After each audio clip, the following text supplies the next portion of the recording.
Our modest New England town was blanketed in a pure white covering of snow following a strong night's snowfall.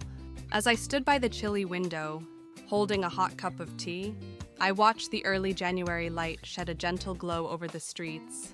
The calm outdoors was peaceful, even heavenly, and reminded me of how quiet certain aspects of my life had been since Paul's departure. My ex-husband Paul departed, leaving me and my son Sam to start a new life together. Sam was just 4 years old when Paul departed. It wasn't easy, but Sam and I did it. He became my rock and greatest source of pleasure. Sam was developing his own personality now that he was 21. I was thinking about how to avoid thinking about my objectives, which were too huge for this little town. The sound of footsteps coming down the stairs jolted me awake. They were steady and confident, exactly like Sam felt about himself these days.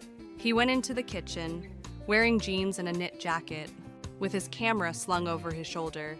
Even on a frigid January morning, he smiled brightly. He murmured, "Good morning, Mom," and leaned in to kiss my cheek.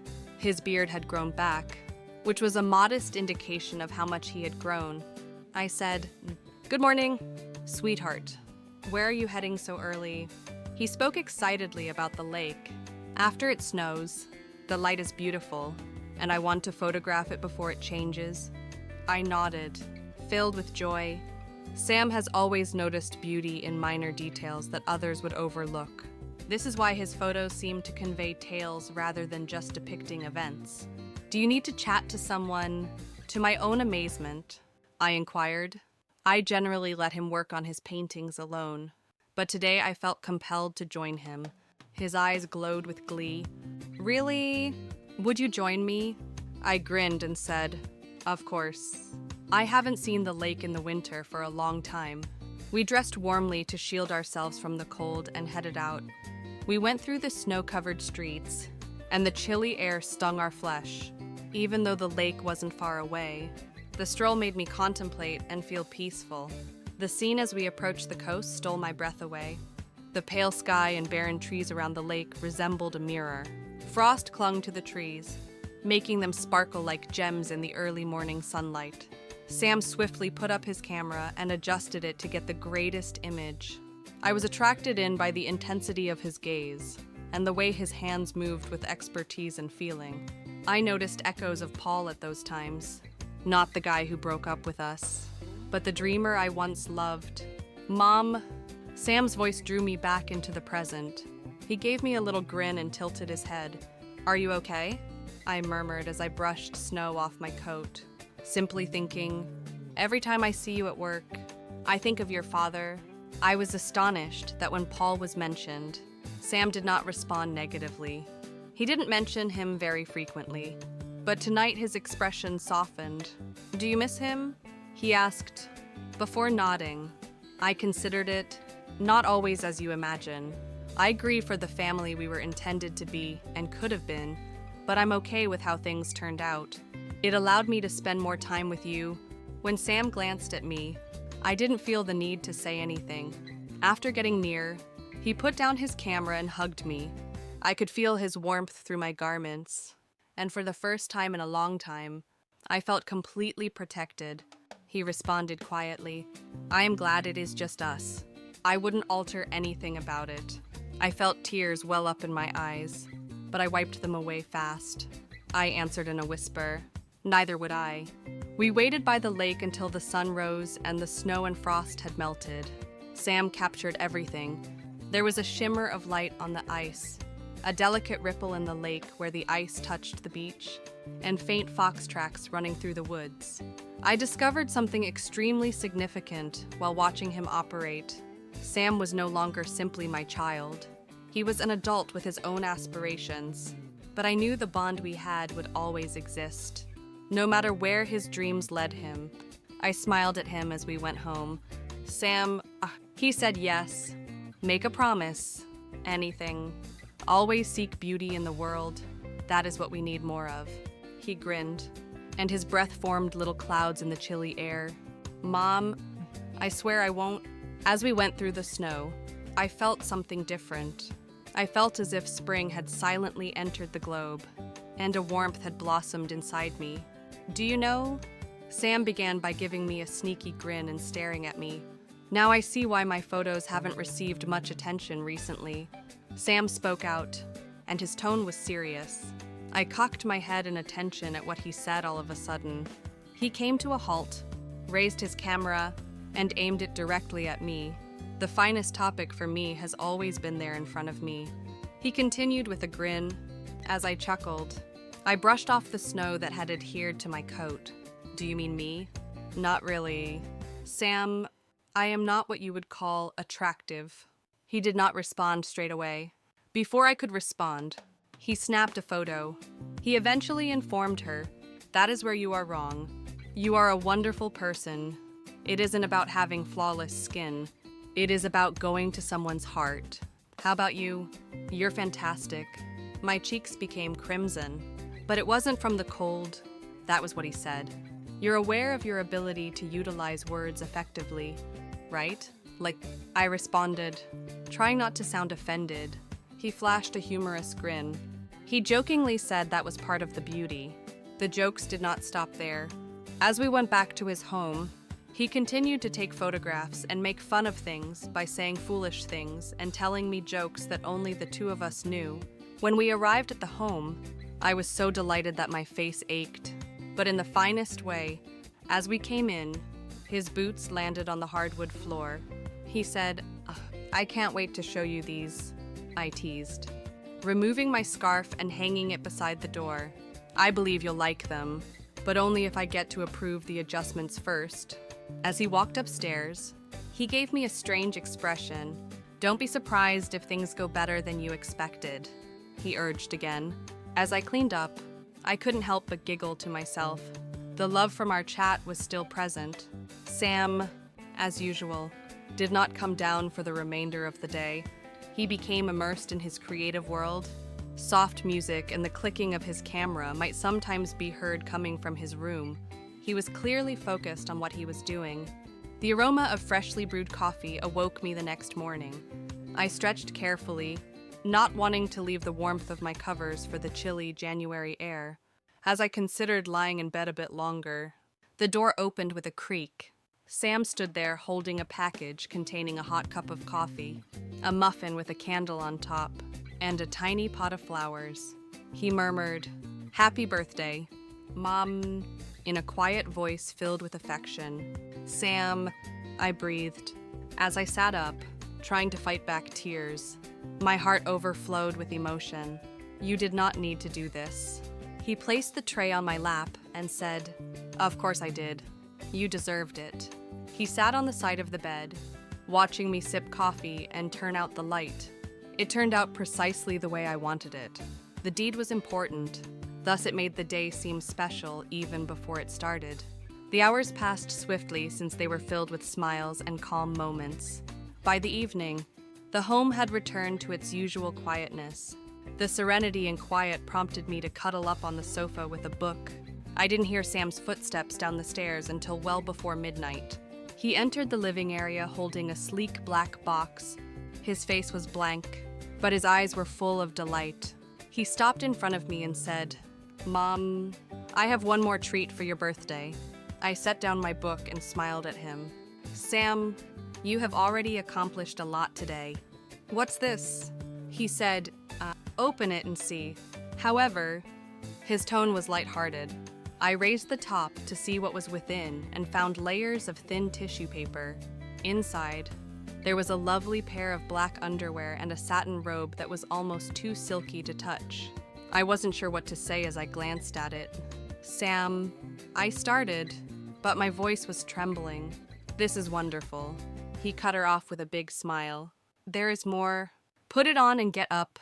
Believe me, I was unsure what to do about his plea, so I waited, but the excitement in his voice was infectious. I had the guts to say yes, and then I carried the package to my room.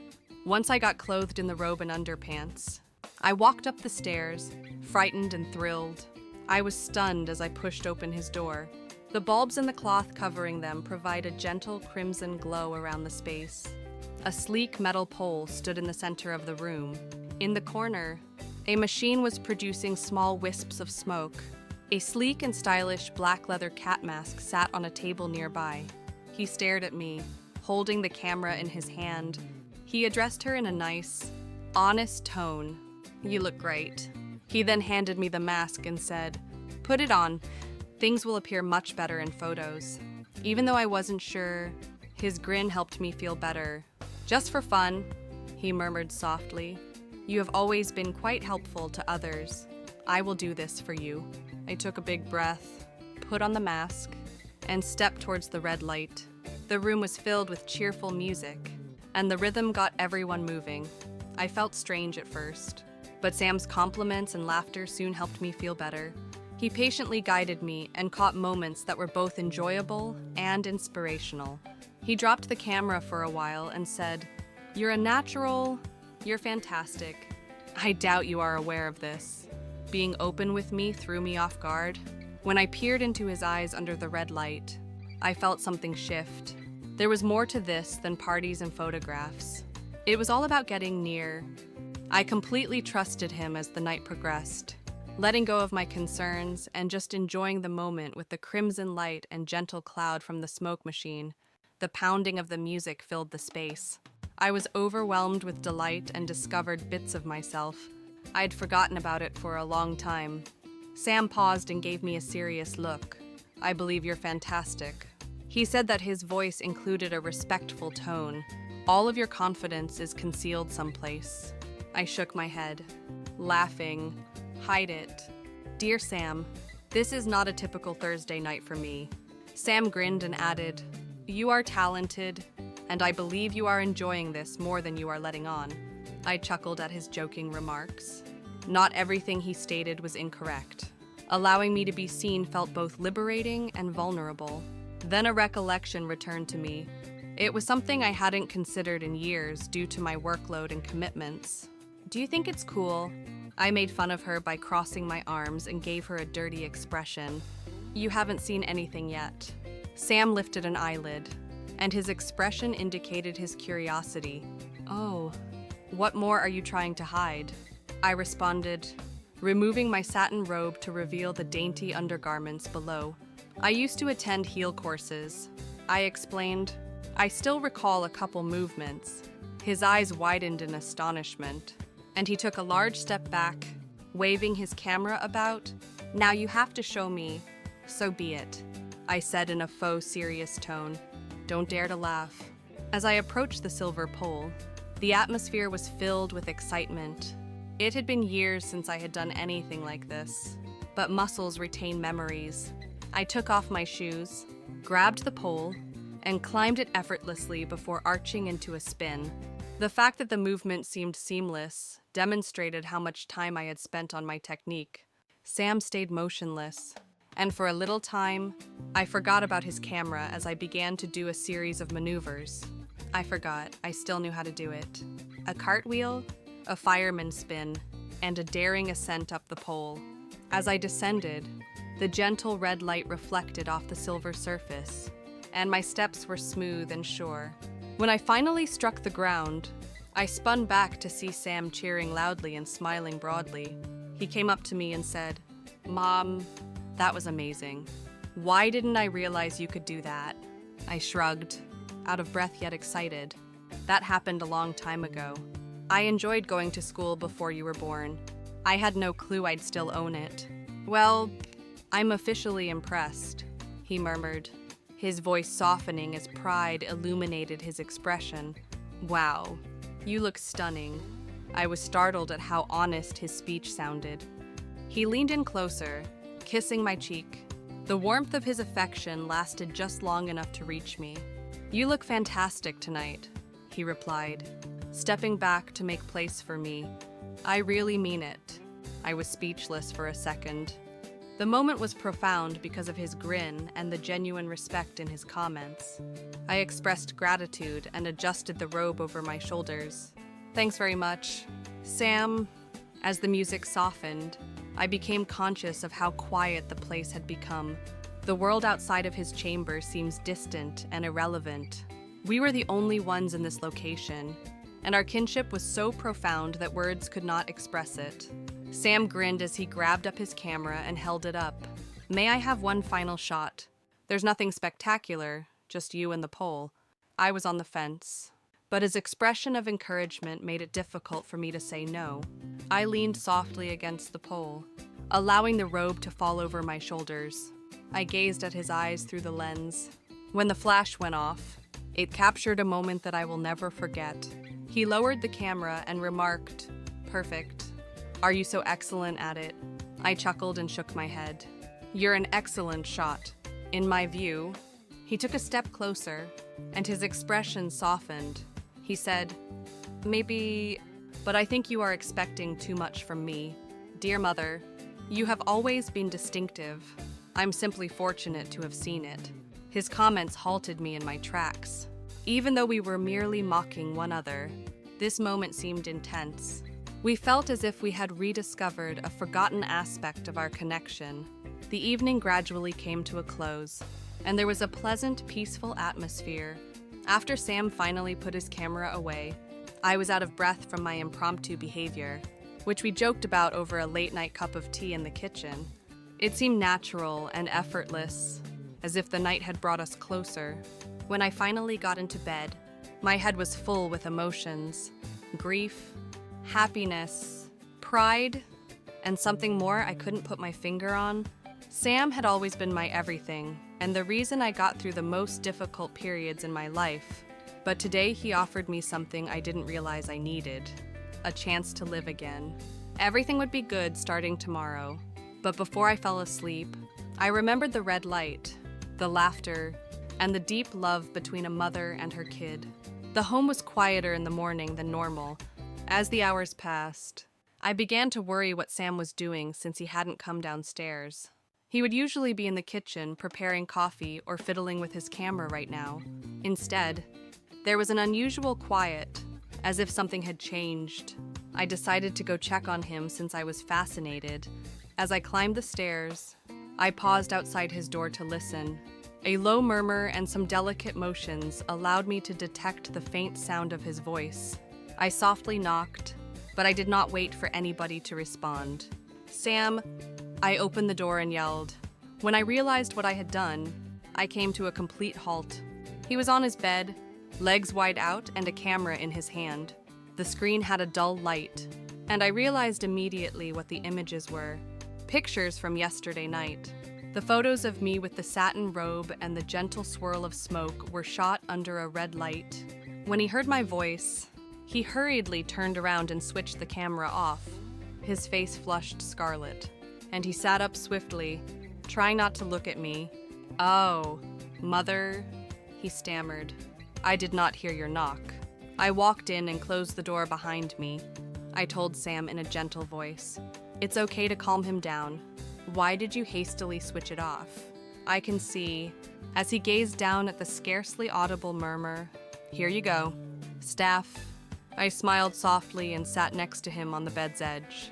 "That photo was shot by you.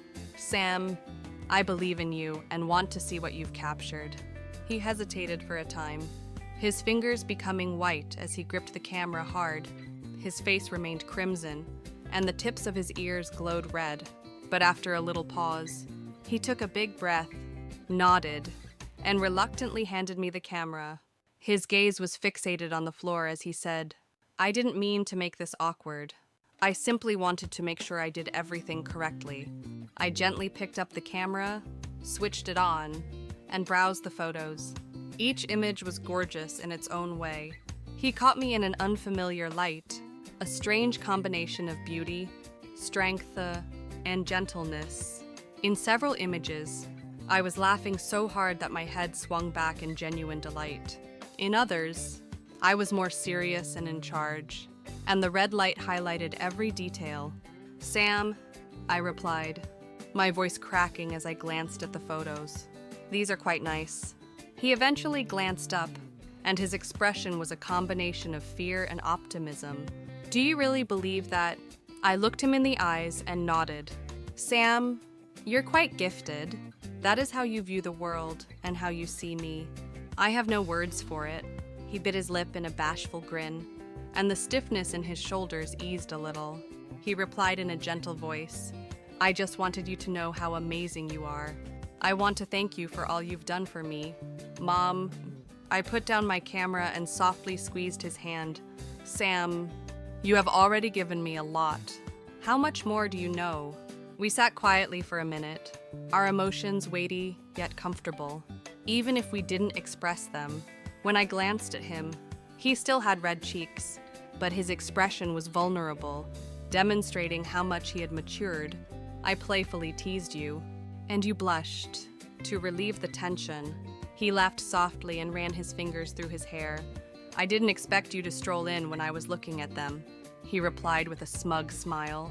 As I handed him back the camera, I advised him not to be ashamed.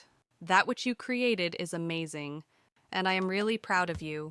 He caressed my fingers with his while holding the camera near to his chest. He said, "Thank you, Mom," in a gentle but moving voice. "Thank you very much." I moved in close to kiss him on the cheek. Just like he had done the night before, his skin felt warm, and he grinned, his eyes sparkling with gratitude. I told Sam as I stood there, "You have a great talent. Never let anybody alter your viewpoint." When I left his room, I carefully closed the door. As I reflected on the occasion, a rush of euphoria and love washed over me. Powered by TurboScribe. AI, don't miss out on this opportunity.